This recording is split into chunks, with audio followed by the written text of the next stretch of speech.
자, 우리 오늘 다 같이 나눌 하나님의 말씀은 스바냐서입니다. 스바냐서 3장 17절. 스바냐 구약에 있어요. 구약에.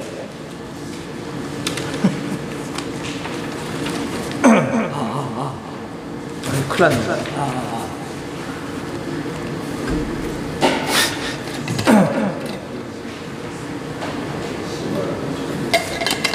스바냐가 어디 있냐면 구약의 뒤쪽에 있어. 뒤쪽에.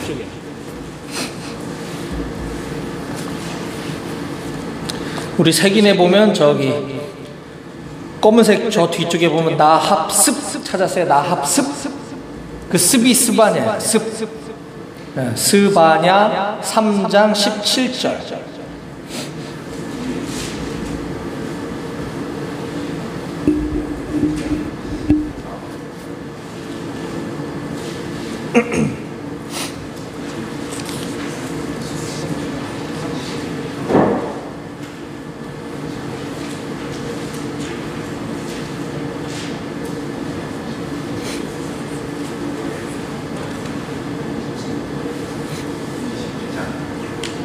네, 다 찾았나요? 네, 우리 같이 함께 한 목소리를 읽어볼까요? 스바냐서 3장 17절. 다 같이 시작. 너의 하나님 여호와가 너의 가운데 계시니 그는 구원을 베푸실 전능자이시라. 그가 너로 말미암아 기쁨을 이기지 못하시며 너를 잠잠히 사랑하시며 너로 말미암아 즐거이 부르며 기뻐하시리라 하리라. 아멘. 오늘 우리에게 주실 말씀을 위해서 잠깐 기도하겠습니다. 하나님 아버지 감사합니다. 오늘 우리 3사단 방공중대 형제들과 42대대 우리 형제들이 함께 모여 주님을 예배합니다. 주님, 이 시간 우리에게 말씀해 주시고 우리의 눈과 귀를 열어 우리의 마음을 열어 주님의 말씀을 듣고 깨닫고 우리의 삶이 변화되어지는 귀한 시간 될 수 있도록 주님 도와주시옵소서. 전하는 자의 부족한 모습은 십자가 뒤에 가려주시고 오직 이 시간에 주님의 이름만, 하나님의 사랑만, 성령님의 능력만 드러나는 시간 될 수 있도록 주님 역사하여 주시옵소서. 모든 걸 다 주님께 맡겨드리며 살아계신 예수님의 이름으로 기도했습니다. 아멘. 오늘 청수, 이삭이, 승환이, 우리 방공중대, 그리고 42대대 현진이, 맞지? 오늘 새로 나오셨어요. 우리 네 분 새로 나온 형제들 위해서 우리 박수로 환영합시다.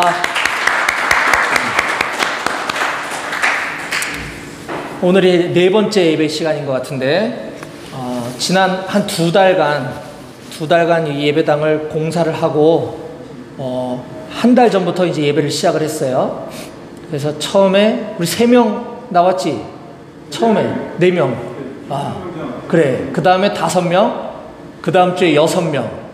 지난주에는 6명인데 우리 군기교육대 인원들이 좀 많이 나와가지고 지난주에 한 요 정도 있었던 것 같아.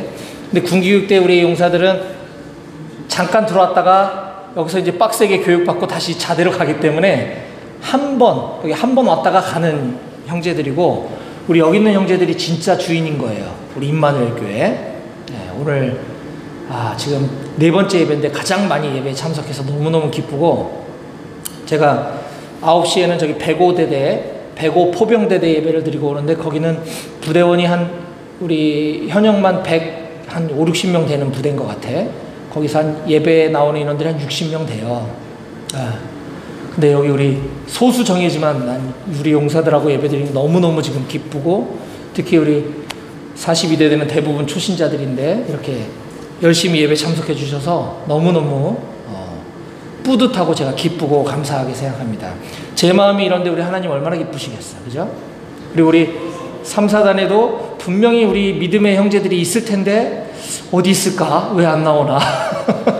매주마다 기도하면서 하나님 보내주세요. 그리고 예배 끝나면 제가 간식 들고 지통실 올라가가지고 우리 용사들 분명히 있을 거다, 좀 예배 보내달라 이제 계속 얘기했는데 드디어 오늘 이렇게 와서 너무 기쁘고, 우리 청수가 이제 방공중대 군종병을 할 텐데 우리 청수를 중심으로 또 곳곳에 숨어 있는 우리 용사들 다 찾아다가 예배 나오고 또 우리 초신자들도 많이 전도해서 함께 예배 드릴 수 있도록 해주면 감사하겠습니다. 너무너무 환영하고요. 오늘은 제가 이제 구약 성경에 우리 잘 설교되지 않는 예언서 중에 하나인 스바냐서 말씀을 가지고 하나님은 누구신가 라는 제목으로 여러분들께 말씀을 전하려고 해요. 근데 오늘같이 이렇게 내가 목이 확 잠긴 날이 거의 없는데 오늘 참 희한하네. 원래 제 목소리가 이렇지 않다는 거 여러분들 오늘만 좀 감안하고 이해해 주시기 바라고, 저는 오늘 하나님에 대해서, 우리가 믿는 하나님은 누구신가에 대해서 좀 말씀을 전하려고 합니다.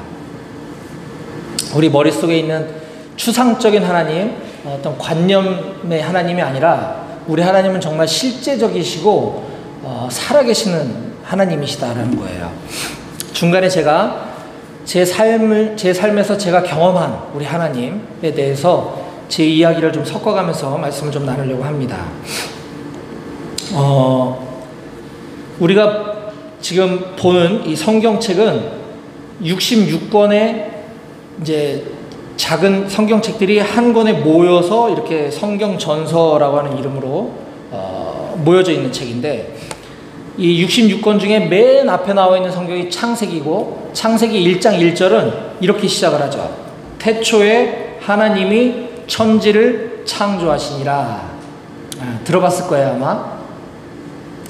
태초에 하나님이 천지를 창조하시니라 라고 성경이 시작이 되는데, 이 네 단어, 태초, 하나님, 천지, 창조, 이 단어가 참 신비스러운 단어인 것 같아요.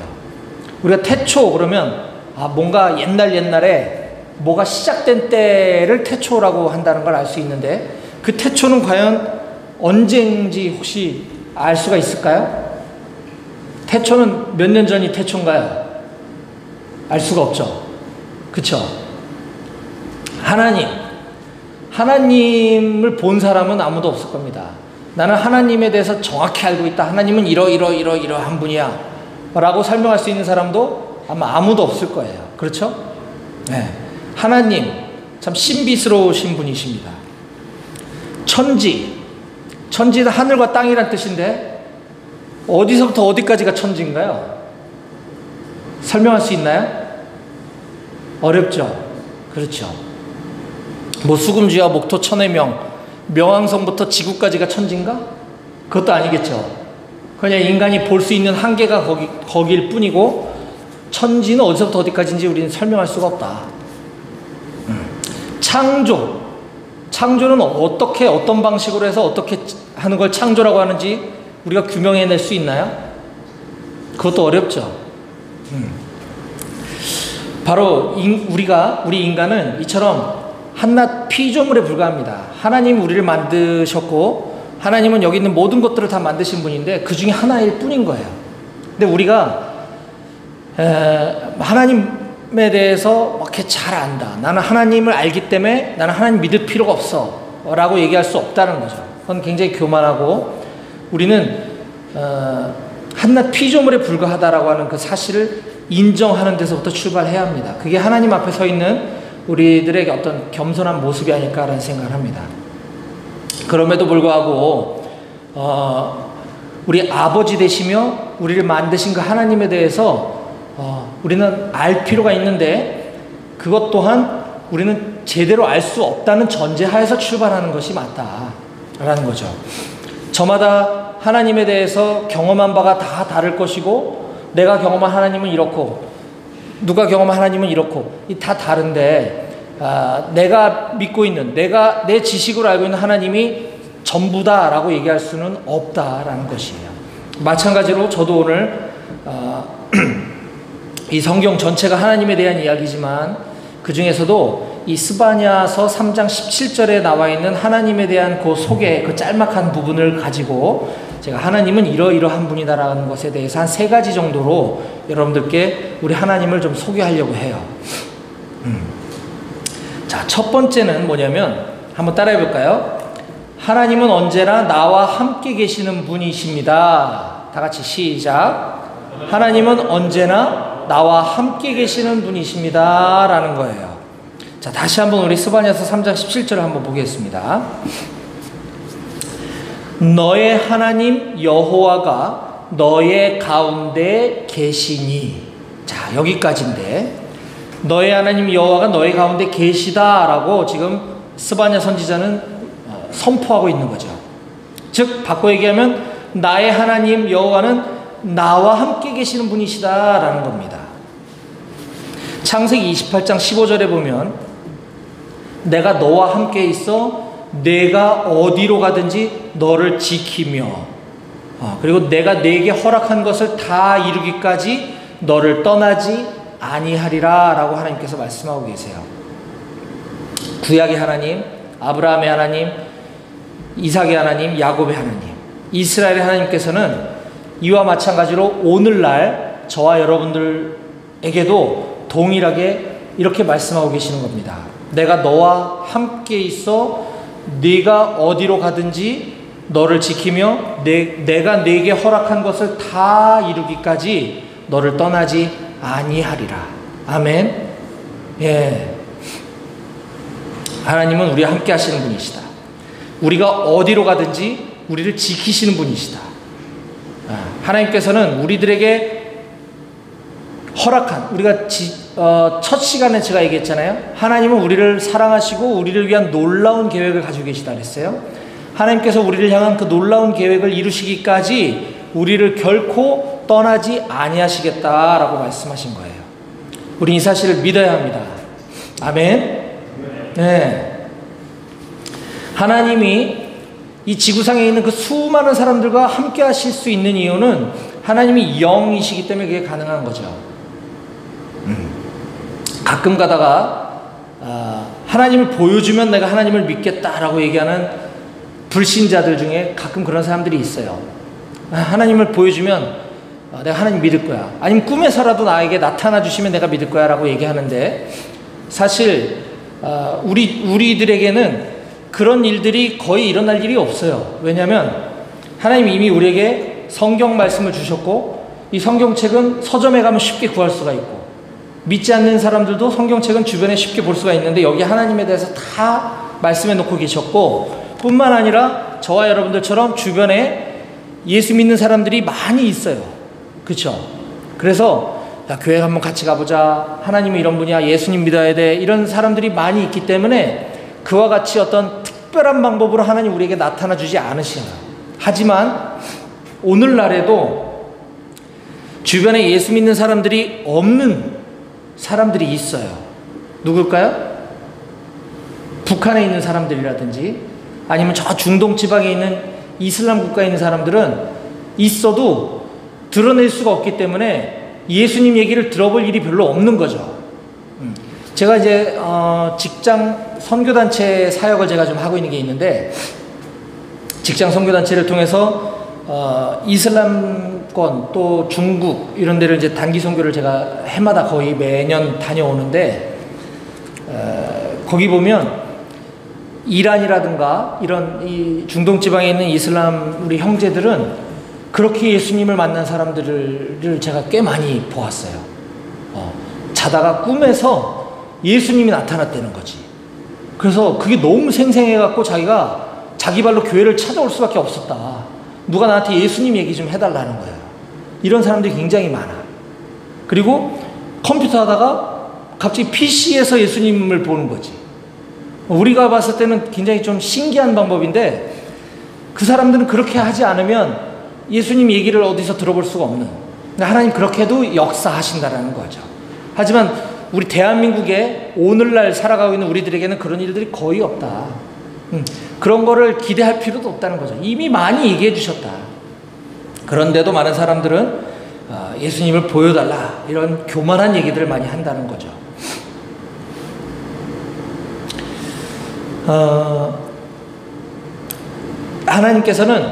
예수님께서는 십자가에서 우리를 위해 죽으시고 3일 만에 부활하신 다음에 하늘로 올라가시면서 이런 말씀을 하고 가셨어요.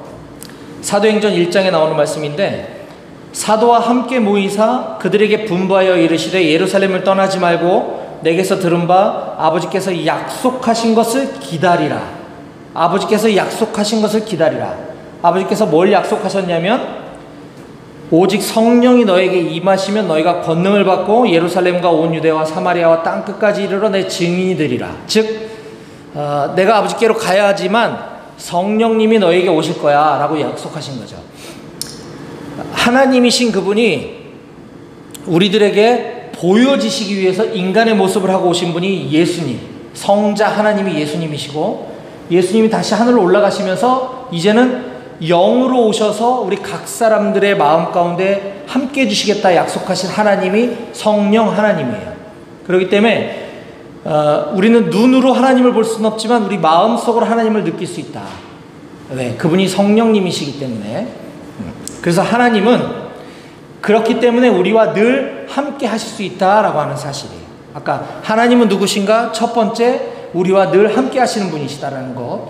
하나님은 어떻게 우리와 함께 하시느냐? 바로 우리 안에서 성령으로 함께 하시는 하나님이 계시기 때문에 그것이 가능하다라고 하는 사실입니다. 저는 초등학교 1학년 때부터 아마 교회를 다녔던 걸로 기억을 해요. 교회를 굉장히 오래 다녔지. 초등학교 1학년 때부터 지금까지 다니고 있으니까. 물론 중간에 세상이 너무 좋아서 교회를 안 다녔던 시절도 있었어요. 대학교 다닐 때 맨날 월화수목 금금금 술 마시고 다니고 놀러 다니고, 그래서 주일날 뭐 이렇게 교회를 떠나서 살았던 적이 많았지만, 그전에는 이제 오랫동안 교회를 다니면서 학생회에서 임원도 하고 성가대도 하고 찬양팀도 하고 교회 봉사를 되게 열심히 하면서 제가 되게 믿음이 좋은 사람이라고 착각하며 살았어요. 내가 믿음이 좋다고 착각했던 것은 나는 주일날 교회를 열심히 다녔거든.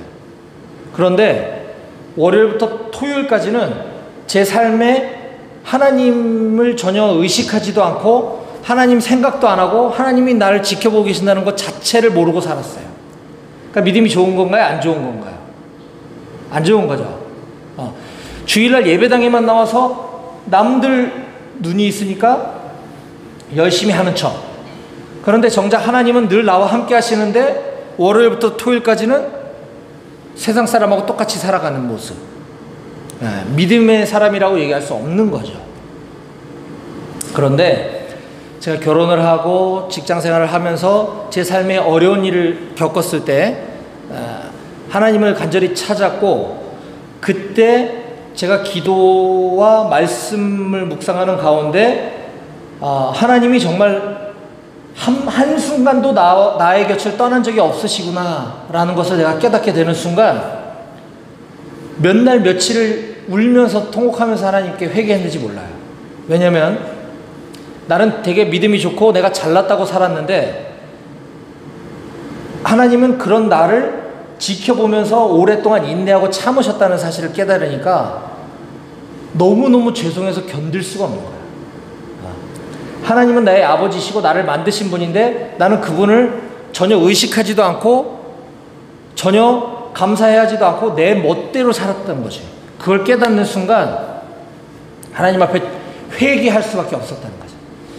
하나님은 이처럼 우리가 하나님을 외면하고 살 수는 있어도, 우리가 하나님을 의식하지 않고 살 수는 있어도, 하나님은 우리가 다시 돌아오기만을 한순간도 눈을 떼지 않고 계속해서 우리를 지켜보고 계시고 인내하고 참아주시는 분이시다라고 하는 사실을 우리가 반드시 기억해야 할 것입니다. 만약 하나님이 이 녀석 봐라, 내가 저 녀석을 만들었는데 지 멋대로 살고 나는 생각하지도 않고 사는 걸 저걸 그냥 했으면 우린 벌써 죽었을 거예요. 그렇죠? 하나님이 참아주시지 않았다고 한다면 우린 벌써 가루가 됐을 것이다. 하나님은 끝까지 참고 인내하시고 다시 돌아오기만을 기다리고 계시고, 여러분들이 인식하든 인식하지 못하든 오늘날까지도 참아주셨기 때문에 우리가 이곳에 모여서 하나님을 지금 예배하고 있는 것이다라고 하는 사실을 꼭 깨달았으면 좋겠어요.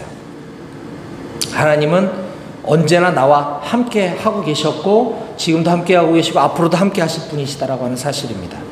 자, 두 번째, 하나님 어떤 분이시냐 따라해 볼까요? 하나님은 나를 잠잠히 사랑하시는 분. 시작. 하나님은 나를 잠잠히 사랑하시는 분이시라는 거예요.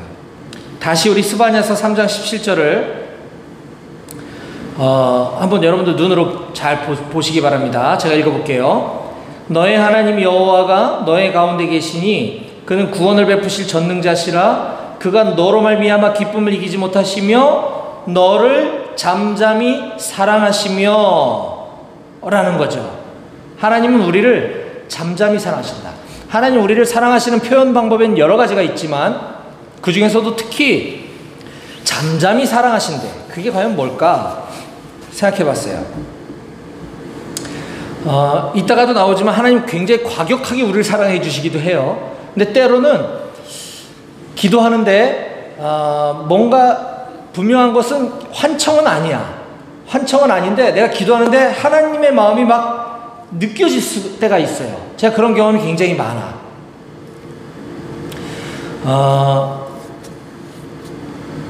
제가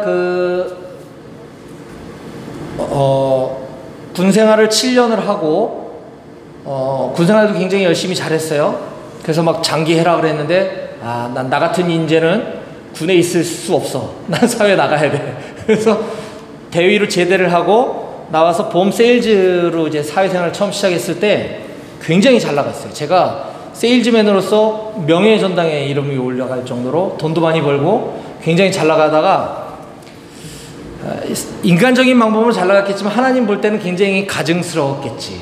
그러니까 점점 더 교만해졌겠지. 그러니까 이제 저를 부르시기 위해서 저를 굉장히 힘든 시간들을 허락해 주셨던 적이 있어요. 하나님은 이 세디스트가 아니기 때문에 일부러 우리를 막 괴롭히시는 분이 아니야. 근데 때로는 우리를 다시 돌아오게끔 하기 위해서 힘든 상황을 그냥 놔두실 때가 있어요. 그때 제가 하나님을 간절히 찾았던 적이 있지.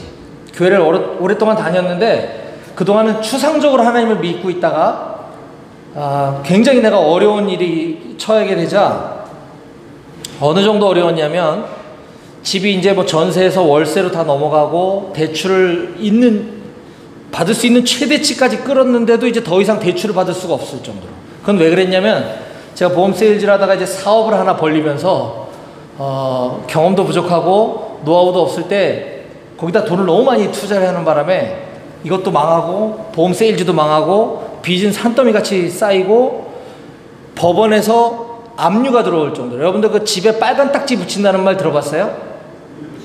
혹시 우리 집에도 빨간 딱지 붙여본 적 있는 사람 있나? 없죠. 다행이에요.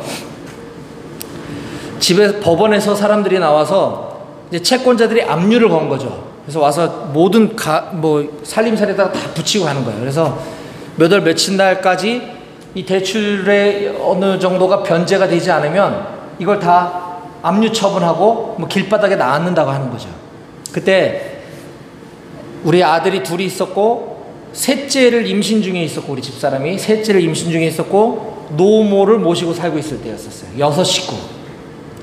근데 이제 불과 며칠 뒤면 이제 쫓겨나게 생겼는 거죠. 그때 내가 하나님한테 정말 울면서 하나님 제가 뭘 그렇게 잘못했습니까? 제가 뭘 어쨌다고 저를 이렇게 만드십니까? 내가 하나님을 막 원망했던 적이 있었어요. 좋은 방법은 아닌데 그때서야 비로소 내가 하나님을 막 찾았던 것 같아. 그동안에 하나님 없이도 내가 살 수 있을 정도로 나는 하나님 필요 없던 거지. 그냥 무늬만 크리스찬인 거야. 나는 내 능력으로 내가 뭐 돈도 많이 벌고 다 할 수 있으니까 별로 주일날에만 교회 가서 예배 드리고 있으면 난 하나님께 내가 할 수 있는 의무를 내가 다 하는 거 정도로. 그러나 나는 하나님 없어도 아무 사는데 지장이 없다가 이렇게 힘든 상황이 되니까 하나님을 막 간절히 찾았을 때 그때 하나님이 제 마음 가운데 이렇게 말씀해 주시는 것 같았어요. 나는 지금 네가 얼마나 힘들고 어려운지 다 알고 있다. 나는 너를 너무나 사랑하기 때문에 네가 나한테 돌아오게 하기 위해서 지금 네 힘든 상황을 내가 허락한 거야. 그러면서 내가 그때 막 신앙이 좋았던 게 아니라 그랬잖아요. 성경 말씀을 많이 알 때가 아닌데 어떤 성경에 있는 구절이 또 생각이 났어. 나중에 알고 봤더니 마태복음 6장에 있는 말씀이더라고요. 뭐냐면 하늘에 나는 새를 보아라. 저 새들도 먹이고 들에 핀 꽃들도 입히시거든. 하나님이 하물며 너일까 보냐, 이 믿음이 적은 자야 라는 말씀이 마태복음 6장에 나와요. 난 그때는 몰랐는데 그 말씀이 생각이 나는 거야. 하늘에 나는 새도 먹이고 들에 핀 꽃들도 입히시는 분이 하나님이신데 하물며 나와 내 가족들을 굶어 죽이시겠냐라는 거죠. 기도하고 있는데 하나님 그런 마음을 막 주셨어요. 그러니까 이제 그때 내가 하나님께 막 회개하기 시작했고, 사는 게 막 두렵지가 않더라고, 그때부터는. 그때 당시는 내가 할 수 있는 일이라곤, 지금까지 해왔던 내 경력이라곤 군대 생활 7년과 보험 세일즈맨이 전부였었는데, 다시 군대로 갈 수가 없잖아요. 그죠? 제대했는데 어떻게 다시 군대 갈 수도 없지. 보험 세일즈는 내가 망해가지고 이제 더 이상 재기할 자신이 없었어. 그러니까 그때 막 대리운전하고 투잡하고 치킨집에서 알바하고 막 빨간 날은 일당벌이 하러 다니고 막 이렇게 살 때인데, 앞으로 삶이 막막하잖아요. 내 이 빚을 갚기 위해서는 돈을 많이 벌어야지 이 빚을 감당할 수가 있는데, 내가 받는 월급은 얼마 되지도 않고 투잡 쓰리잡 하는 거 갖고는 생활비도 안 되는데 이 빚은 언제 갚으며 내가 언제 좋은 회사 들어가서 언제 안정적인 가정을 꾸리겠냐는 거지. 상식으로 보면 눈앞이 막막한 거예요. 근데 하나님 아까 그 말씀으로 나를 잠잠히 위로해 주실 때 내가 하나님의 사랑을 실제로 느낄 수가 있겠더라고. 그러다 보니까 내 인생을 하나님 앞에 맡길 수 있게 되었어요. 이건 참 뭐라고 말로 설명하기 힘들고, 다시 그때로 되돌아간다면 어땠을까 이런 생각을 지금도 해보게 되는데, 굉장히 너무너무 감사한 것 같아요. 지금 되돌아보면. 그때 만약 하나님이 나를 그냥 외면하고 버리셨다면 어쩌면 극단적인 선택을 했을지도 모르고, 어쩌면 지금도 나는 힘들게 하루하루 근근히 살아갔을지 모르겠는데, 하나님은 저를 회복시켜 주셨어요. 정말 절망 가운데 있을 때 나를 잠잠히 위로해 주시는 하나님. 만약에 여러분들 중에도 상황들은 다르겠지만 내 어떤 가정이라든가 내 개인적인 어떤 문제와 어려움들로 인해서 지금 괴로운 형제들이 있다고 한다면, 하나님이 안 계신 것 같고 하나님이 원망스러운 것 같은 어려움에 처해 있는 형제들이 만약에 있다고 한다면, 지금 이 시간 이 예배를 통해서 하나님의 그 잠잠한 사랑을 경험하실 수 있게 되기를 간절히 축원합니다. 아멘. 또 이와는 반대로 이제 세 번째 제가 하나님에 대해서 소개할 건데, 우리 하나님은 나 때문에 기쁨을 이기지 못하시는 분이라는 거예요. 아까랑은 좀 다르죠. 아까는 나를 잠잠히 사랑해 주시는 하나님이시라면, 이번에 하나님은 나로 인한 그 기쁨을 주체하지 못하시는 하나님. 다시 한번 스바냐 3장 17절을 보면 이런 말씀이 있어요. 너의 하나님 여호와가 너희 가운데 계시니 그는 구원을 베푸실 전능자시라. 그가 너로 말미암아 기쁨을 이기지 못하시며. 아멘. 네. 우리 하나님은 너를 잠잠히 사랑하시는 하나님이실 뿐만 아니라 너로 말미암아 기쁨을 이기지 못하시는 분이시다라는 겁니다.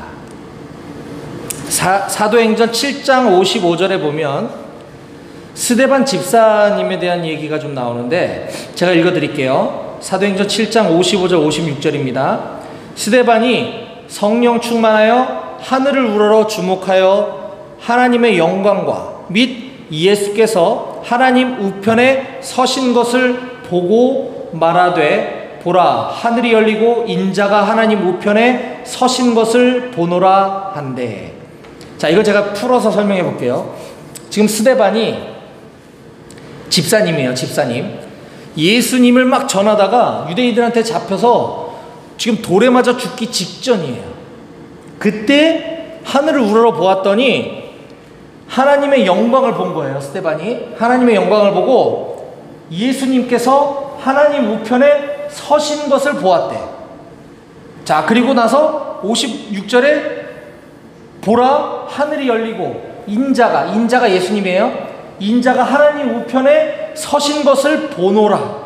지금 스데반은 2번 반복해서 하는 표현이 있죠. 예수께서 하나님 우편에 서신 것을 보았다. 인자가 하나님 우편에 서신 것을 내가 보고 있노라. 같은 말을 2번이나 반복하거든요. 이거는 굉장히 독특한 표현이에요. 성경에 보면 예수님은 하늘로 승천하신 이후에 하나님 보좌 우편에 앉아 계신 분으로 많이 묘사가 되고 있어요. 성경에. 그런 말 많이 들어봤죠? 하나님 보좌 우편에 앉아 계신다. 제가 소개해 드릴게요. 마가복음 16장 19절에 보면 주 예수께서 말씀을 마치신 후에 하늘로 올려지사 승천하셨어요. 하나님 우편에 앉으시니라. 예수님은 하나님 보좌 우편에 앉으신대요 지금. 자, 골로새서 3장 1절에도 그런 표현이 또 나와. 그러므로 너희가 그리스도와 함께 다시 살리심을 받았으면 위의 것을 찾으라. 거기는 그리스도께서 하나님 우편에 앉아 계시느니라. 히브리서 10장 12절에도 오직 그리스도는 죄를 위하여 한 영원한 제사를 드리시고 하나님 우편에 앉으사. 예수님은 지금 이 시간에도 하나님 보좌 우편에 앉아 계시는 분으로 성경은 계속 묘사를 하고 있는데 비해서 아까 제가 소개한 사도행전 7장 55절에 스데반 집사가 지금 돌에 맞아 순교하기 직전에 하늘을 보니까 예수님이 하나님 우편에 서 계시다고 하는 걸 보았대요. 이건 뭐냐? 사도행전 57장 55, 56절 제가 읽어드렸고 그 이후에 57절에서 60절에 보면 그리고 나서 스데반이 돌에 맞아서 숨지는 장면이 나와요. 지금 예수님은 스데반이 예수님을 위해서 살다가 예수님 전하다가 이제 천국에 들어가기 직전에 하나님 보좌 우편에서 벌떡 일어나셔서 스데반을 지금 기뻐하고 계시는 장면. 인자가 하나님 우편에 서 계신 것을 내가 지금 보고 있다. 스데반이. 기쁨을 주체하지 못하시는 예수님 항상 앉아 계신 분인데 그 순간에 스데반을 맞이하러 벌떡 일어나 계시는 장면을 스데반이 보고 있다라고 하는 거죠. 기쁨을 주체하지 못하시는 하나님. 제가 이 소개를 하면 여러분들이 어떻게 받아들일지 모르겠는데 아까 제가 그 어려웠던 시간들을 겪었다고 했잖아요. 그게 지금으로부터 17, 8년 전 얘기야. 그렇게 멀다면 멀고 어쩌면 안 멀는데 지금 저는 어떻게 살고 있냐면 그때는 굉장히 막막했죠. 보험 세일즈에서는 이제 망했고 다시 재기할 능력도 없고 자신도 없고 재정적으로는 파탄이 돼가지고 빚은 뭐 어마어마하게 많이 생겼고 집은 뭐 경매로 넘어가기 직전이었고 눈앞이 깜깜한 그로부터 내가 나를 잠잠히 사랑하시는 우리 하나님을 경험하고 나서 내 삶의 중심을 이제 하나님께 두고 하나님께서 나를 먹이시고 입히실 거라는 믿음을 가지고 살아가다 보니까 하나님이 말도 안 되는 직장을 허락해 주셨어요. 제가 지금 농협중앙회를 다녀. 이거 여러분들 자랑하는 게 아니고 제 학력이라든가 제 스펙이라든가 제 전공은 제가 지금 이 하고 있는 거하고 전혀 맞지가 않아요. 그런데 하나님 되게 좋은 직장을 주셨어. 그것도 정규직으로. 연봉 많이 받아요, 제가 생각보다. 아까 이 햄버거 어디서 나왔냐 그랬지. 나보고 사오냐 그랬지. 내가 돈이 좀 있어요, 내가. 자랑하는 게 아니고, 그 빚 다 해결하고, 집도 사게 하시고, 먹고 사는데 전혀 지장 없게 해주셨다. 이거를 어떻게 설명해야 될지 내가 모르겠어. 우리 하나님은 기쁨을 주체하지 못하실 때는 우리가 상상할 수 없는 것들을 막 부어주실 수 있는 분이시다. 믿으십니까? 아멘. 근데 중요한 게 있어요. 그래? 그러면 나도 이렇게 하면 하나님 나를 이렇게 해주실려나? 그게 아니라는 거지. 그걸 위해서 이렇게 한 게 아니고 나는 그냥 추상적으로 믿고 있다. 하나님이 실제는 그대로 나를 인내해 주시고 나를 참아 주시고 벌써 쳤을 텐데 끝까지 참아 주신 그 하나님, 나를 잠잠히 사랑해 주신 그 하나님을 내가 경험하고 나니까 내 삶의 이제 모든 중심이 하나님께로 바뀌는 거야. 대리운전을 하더라도 내 신세가 철행한 게 아니라 내가 오늘 모시는 이 기사님에게 어떻게 하면 예수님을 전할까? 내가 지금 뭐 얼마 안 되는 그 월급쟁이 하면서도 나와 같이 일하는 내 동료들에게 어떻게 하면 예수님을 소개할까? 내 삶의 이제 중심이 바뀌는 거지. 직장은 먹고 살기 위한 곳이 아니라 선교지가 되는 거야. 선교지. 하나님 주시는 월급은 나만 배불리라고 주시는 게 아니라 선교비를 주시는 거예요. 그러니까 내 삶의 중심이 완전히 바뀌고 나니까 하나님이 엄청 기뻐하시더라라는 걸 내가 이제 알겠어. 이게 우리 인생의 비밀입니다. 제가 오늘 놀라운 비밀을 여러분들께 알려드리는 거예요. 하나님께 모든 삶을 다 맡기고 내 삶의 주인이 하나님이 되면 하나님 아마 여러분들에게도 상상할 수 없는 일들이 아마 펼쳐질 수 있을 거예요. 그게 뭔지 나도 모르겠어. 하나님, 나를 잠잠히 사랑해 주실 뿐만 아니라 그 기쁨을 주체하지 못하시는 하나님, 믿으시기 바랍니다. 사랑하는 우리 임마누엘 교회 청년 여러분, 저는 이처럼 제가 경험한 하나님이 여러분들 각 사람 가운데 실제로 경험되어지기를 축복합니다. 하나님은 살아계신 분이십니다. 하나님은 만물을 창조하신 분이에요. 하나님은 못하실 게 없는 분이에요. 그분이 내 아버지시라는 사실. 내가 지금 비록 가진 게 없어도 우리 아들, 딸들이 나한테 아빠 이번 주 용돈 좀 주세요. 걔들은 지금 돈이 없으니까 나한테 용돈 달라고 하겠지. 근데 우리 아버지가 가진 게 많으면 부러울 게 없는 거예요. 그쵸? 그게 다 내 거거든. 그런 하나님을 꼭 믿으시기를 주님의 이름으로 간절히 축원드립니다. 아멘. 네, 기도하시겠습니다.